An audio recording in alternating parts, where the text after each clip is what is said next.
Episode 5. Charity has two functions, or three, or four. Several. Well, it opens with Gladys and Adelheid trying to tippy toe up out of the house, going out, as she told her mother. Poor baby. Free Gladys. Yeah, well, and it gets even worse because it's one thing keeping her from going out of the house. It's another thing just straight up setting her up and lying to her. Bertha is very dismissive and she cuts Gladys off when she's talking. She doesn't listen to her. She doesn't let her make any decisions. But in this episode, it was kind of vicious, what they did. The things that they call cruel in the talkbacks at the end of the episode, I thought that was cruel.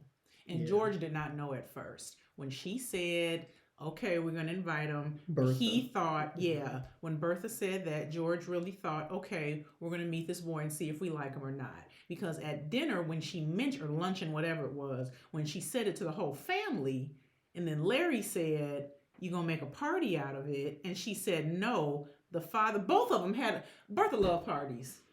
So there's a reason what's going on here. And you could tell he did that so begrudgingly. He did her dirty work. He did not want to do that to that boy. He even said it. Unfortunately, yes, that's why we called you It here. doesn't make any difference. They called her boyfriend over there. Gladys and that boy thought they were going to seriously consider them being engaged. And it wasn't just that they said no, and Bertha had already a plan to say no. What made it cruel was that they did go through the whole dinner and the whole talk and let him do all his compliments. And when they left the room, when everyone else left the room and left Daddy and the boy by themselves, he thought, okay, we're getting ready to have him and Gladys. He shot Gladys that little look. They're looking at each other, and he was ready. Yep. Archie Baldwin was, that boy who played that part was excellent. He was. He was like, yep, I'm the young gentleman, and he was all happy about, you're going to make me rich, and I'll take care of Gladys. And then when he said, well, I have conditions, well, what if I don't? He will ruin your entire financial life. He works in the financial industry, and you'll never work in the financial industry. Either take this job and go away, and don't ever even talk to her again. Awful.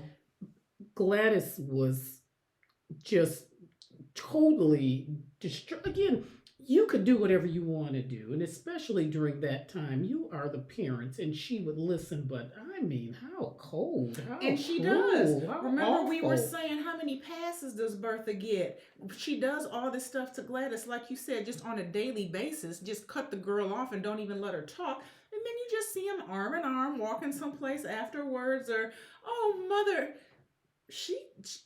But we predicted for season 2 that threshold is coming very close. She's meeting the end. Well, and again, we talked previously about what they talk about after the show, and after the show, Carrie Coon, or maybe whenever, Carrie Coon says, but of course these things. I mean, Bertha seems very harsh, but it's all out of love. No, it's not. You want her to aspire to something because it's what you want. You want to live vicariously through her. You're never going to be more than just a rich person. You might get all into society, but you're still going to come from where you came from. They're going to whisper behind your back. Right, you're going to come from where you came from. This woman comes from a rich house. You know that you can push her into, like the husband said, what's better than this? They have a house on Fifth Avenue. They have a house in the Hamptons or whatever the hell they go back then, New Hampshire. They have money. They have name. They came over on the Mayflower. What the hell do you want? Right. She want more than this. So you want more than, and she said, as soon as Gladys understands that I'm doing this, she'll be happier. Yeah. sure she'll be happier. Yeah. Yeah, that was some cold blooded stuff. Oh. That was really cold blooded. But hey, that's the Russells. And you talk about him not wanting to do it. It doesn't make any difference. He always does it anyway. I don't care whether Oh, he it wanted wasn't to an do excuse. it. He does it. I was just noting that this was Bertha's idea and that she did not share her full plan with her husband in the beginning. She didn't. And she ended up sideswiping him because he didn't know that's what they were going to do at first. He certainly knew by then of what his role was, and he followed through. So speaking of Peggy and Marion's relationship, Peggy has already blessed her out coming to that house with them old shoes. They make up, and Peggy says, I run my own life, don't need no fairy godmother. I like how it was realistic too. Right. It wasn't right. Like everything's okay. fine. No, you don't bless somebody out and be okay. And it wasn't just that she blessed her out. It was that what she did was so egregious. It wasn't just the old shoes. You came to my parents' house uninvited. You ambushed me. It happened to be my mother's birthday. You know what time luncheon is. You just bust in the house. All of it. It was just outrageously rude because you think she's a different kind of person than you are. No, she's not. She's just another person. They live a nice life and they follow the same basic rules that your household follow. But anyway, once they made up, she read, saw that Peggy's story was in the paper and congratulated. I really feel bad. Don't make it worse. You got a good heart. We cool. Just butt out of my business. Later on, I have no idea why Peggy's mother, after that insulting scene, you didn't even get to eat your birthday cake. Your daughter done left the house. Why is she telling this girl all this stuff? Well, she's not going to live a good life here. She needs to go to bus and she can't meet a husband. I was why wondering are you talking to her why familiar like that? It's a miracle that she was as polite to her as she was. When she was in the house. Can I walk with you to the mailbox? Why? Right. I guess she thought she was going to convince got some kind of influence Peggy or something to come home. Yeah. But the last time you saw Peggy and Marion, they were not on good terms. So I don't know why she would think that. I guess she said horrible things, but she didn't say nothing because she knows that you don't talk to people about your business. I was going to say, why are you doing it? Did Peggy give you any inkling that they were even tight like that in the first place? No, she didn't. She didn't give her any inkling. I don't know where that all came from. Even at the beginning of that encounter, Marion wasn't minding her business, suggesting where she might be. You don't know. Right. Maybe she went to the newspaper. She's not downstairs. You don't know where she is. And not just that. Not maybe she's out doing something for her newspaper job. Maybe she had a meeting with Mr. Fortune at the... You dropping names. You don't know nothing. Don't know. You don't know anything. So she told her, Marion, about why Peggy should be back in Brooklyn with them. So she's trying to talk to Peggy about it, and Peggy says, no, I told you before. This is family business. Do not talk to me about family business. And she goes about her business. So that's what you think minding your own business. That's what you think running her own life is. A third time. They read the Barton story. She lets lets Marion read her story that she wrote about Miss Barton, her draft. Right. Lets her read her draft. So she says she has to take it to Mr. Fortune and hope he likes it. But do you like living here? But your mother said, but you'll regret not making, your father will be dead, and I know what it's like to live. She's like, you know what? I'm going to bed. So you don't know what it means to mind your own business, that I run my own life. You still trying to run my life. But every time you introduce me to somebody, I'm your aunt's secretary. Please. And like we were saying before, how so many characters in this show can see all these other things about other folk, but they can't see it in themselves. That is a nice reflection of life. Yeah. Yeah, she just doesn't. She can't help herself. She got to be in everybody's business. Marion just can't help herself. But you can't do nothing about your own business. You don't know that rakes is raking. You just, Why was I about to bring up rakes again? God. I was just gonna say. So after this man done had his tongue in your mouth. Again, it was so disgusting. This is 1882. This is 1882. Not only did you not go around, it was disgusting. Men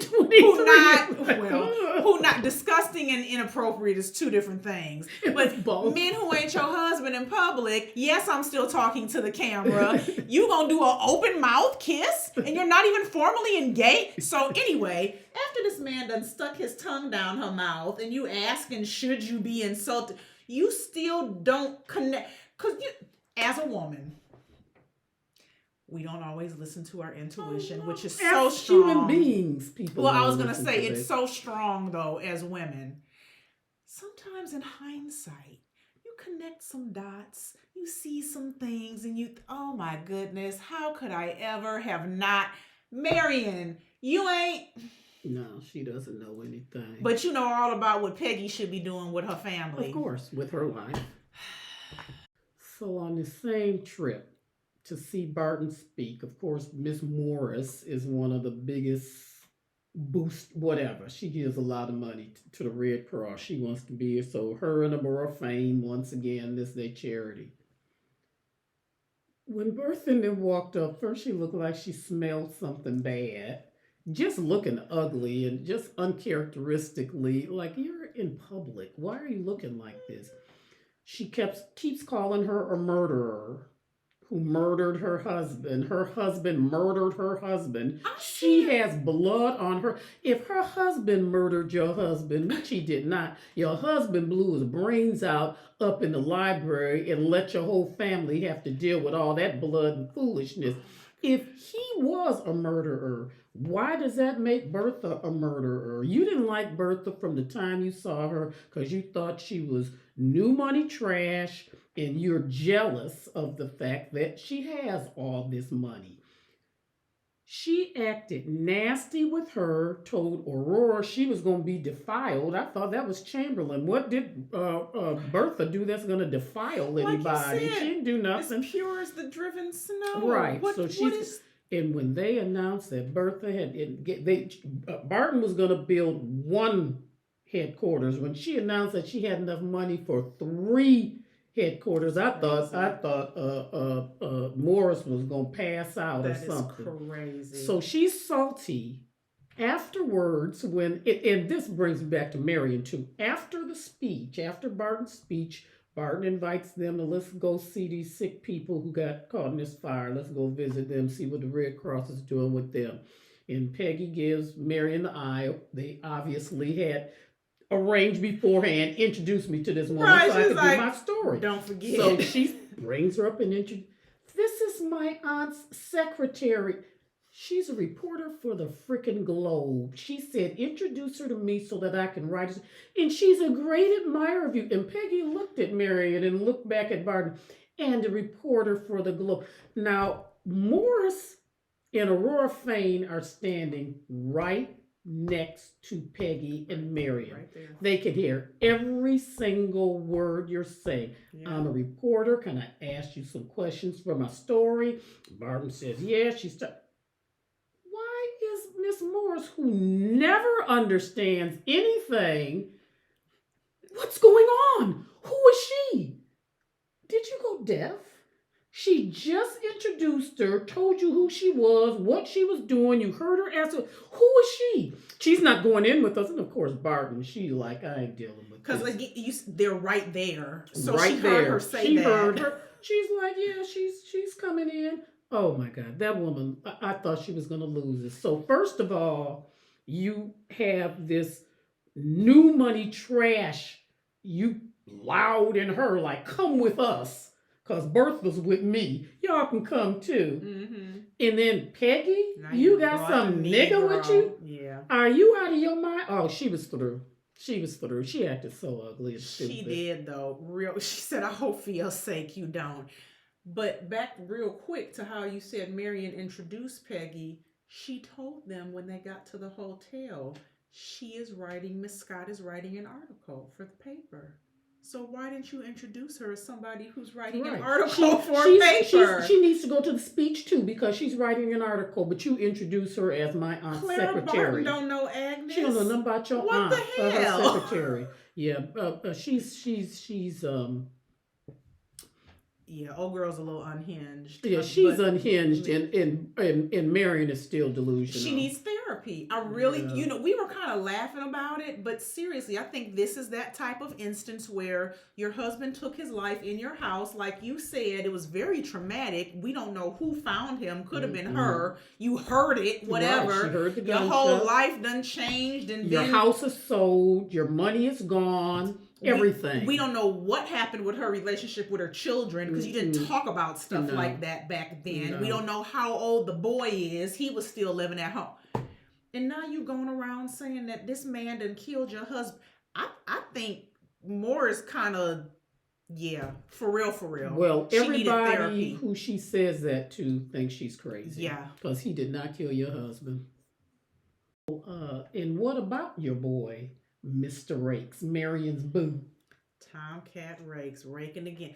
So they were at the McAllister luncheon at Aurora Fang's house. And once again, Marion came in and they was all keyed up in the corner and everything till Bertha busted it up. But as soon as he said, well, I'll make your travel plans, then he left Marion's side and started talking to Mr. Fane. I noticed they never talk for a long time. No, ever. When they have don't. that was her main complaint is we don't have any time together. Right. Y'all don't spend quality time together. No. So he popped up at Dansville to hear this woman talk. She had the most naive reaction. This child's in the carriage. We're gonna be here.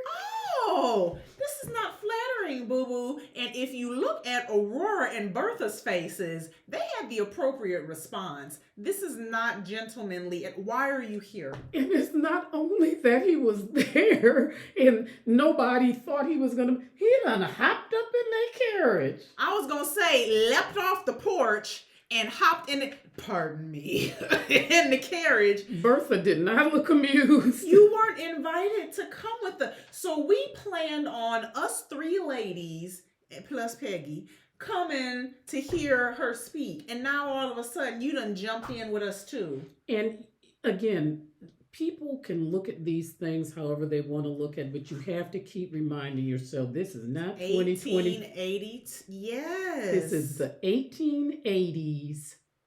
And this man showed up on an out-of-town trip.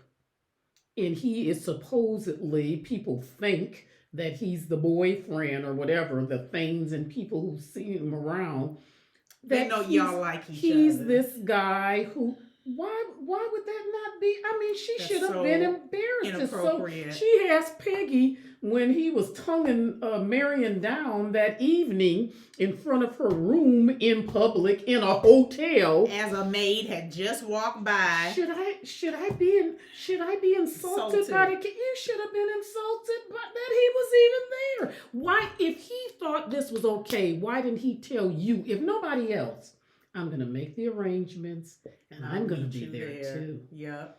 Because you knew you was doing something wrong. And like we said before too, usually if you have to ask, you already know the answer. You are insulted. Oh, she because knew you should be insulted. She was insulted and she also enjoyed it. Okay, you can be both. Yep. You can enjoy it and still know that it's wrong or still know that what he's doing is out of order. Like what Peggy said, if you don't want him as much as he wants you, but you enjoyed the attention and you like kissing, exactly. You can still be insulted. Yeah, you better be glad Agnes told her to be watching from the shadows. You would have lost your virginity that night. You got the nerve to say,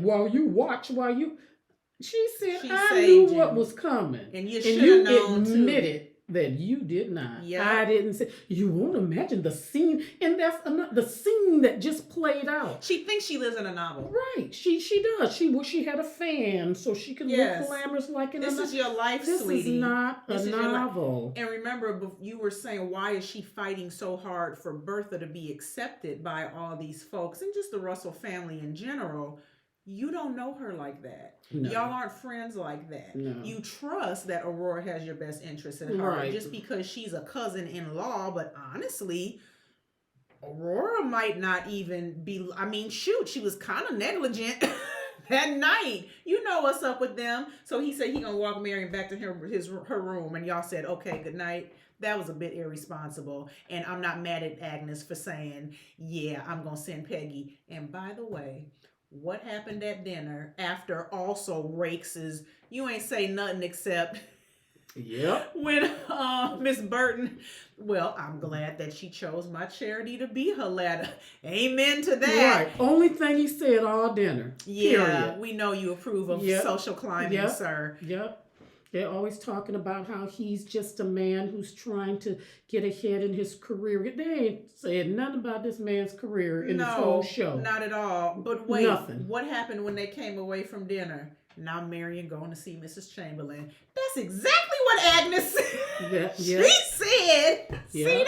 So you're up here kissing this man in the doorway in public, and you making a promise to go see Miss Chamberlain and try to get her money for Barton's charity. And again, because you care so much about the Red. No, you care about the Red Cross, but you like drama and you like forbidden fruit, and that's why you want to go to this woman's house. That's your excuse. That's what she likes. She likes drama.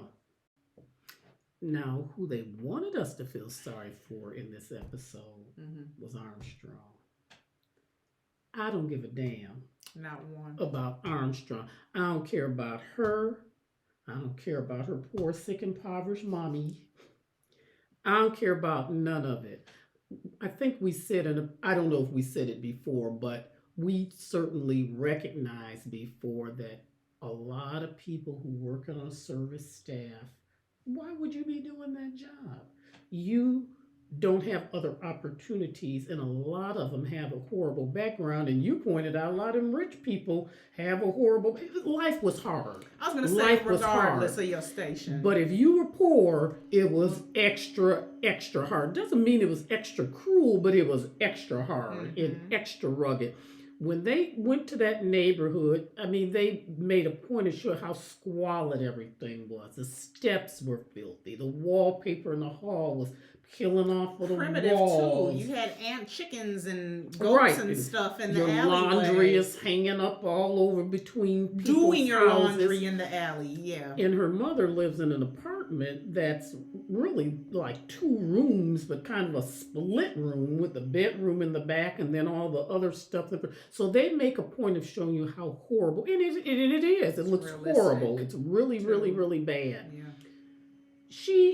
Again, the actress at the end of the show says how cruel the mother is and how hard it was for Armstrong and how hard it was to do that scene. To me, she just seemed like some sick, grouchy old woman. I mean, if you're 60 and your mother's been awful your entire life, and you continue to go and help her because she's sick, because she's your mother, and this is what you do on your off day, okay, you do it. You probably don't enjoy it, but you do it. Why are you fussing with this woman and upset about what she's saying and surprised that she threw the pie in the corner and she's a ugly actor? Just do your little stuff that you got to do from her and get on out of there. For me, it was the pleasantries, like you said, as if you're expecting some type of pleasant exchange to happen. Well, how's Mr. Stormberg? Just do it. Just make the bed. Yep, just make the bed, give her food, give her groceries. She probably complains every week. That, I don't know, surprise is here. Oh no, she's just a grouchy old woman. What can she do to you now? Right. Nothing. Like you said, you could leave her there. Right. You could just leave her there in her squalor by herself. But if you're going to do it, then just do it. Do your duty and get out. Her feelings are so hurt. Really? After 60 years, this woman can still hurt your feelings? Nobody made you give her your pie. That was your fault. You could have split it. You could have gave her a taste of it. You could have kept it to yourself. Eat it in the kitchen. Why are you giving this money? And then, what did she say when she got back to the house? Yeah, why are you lying about it? Covering for it. Then she has to go back to the house and cover and act like it. No, she didn't. When she asked you how was your day, you could have said, okay. Right. Fine. It was well enough. Whatever. When Jack was saying about going to... Right. Just... And also... You lying about eating the pie. You're just a liar. So why didn't you say I gave it to mother? Whatever. It's just that whole thing. But they really wanted us to think, oh, this is why she acts like she acts. Bridget has some molestation in her background that she Incestual. hates her mother for. Jax got early death, and everybody has some kind. Nobody acts like that. Agnes. There's nobody. Agnes had a Agnes horrible done been through marriage that she That's didn't. an explanation. Right. The reason why this woman acts this way and speak this way towards people is because this is the type of life she's had, and that makes sense. Not Armstrong. No. And Agnes, even in her all these unnecessary quips and all her snippiness, she's not stopping anybody from doing anything. You know, she's telling you what she wants you to do and doesn't want you to. Bertha is literally keeping Gladys captive. Agnes ain't keeping nobody captive. She's just a little rude and curt. And we That's said that is. before too about Marion acting like she can't. Right. Acting like they forbade her from seeing rakes or something. She just says she doesn't approve. You're the one who's sneaking in. Like Ada said, wasn't it rather sly not to say that you're going to that lunch and he's going to be there? You've already lunched with him. It's not,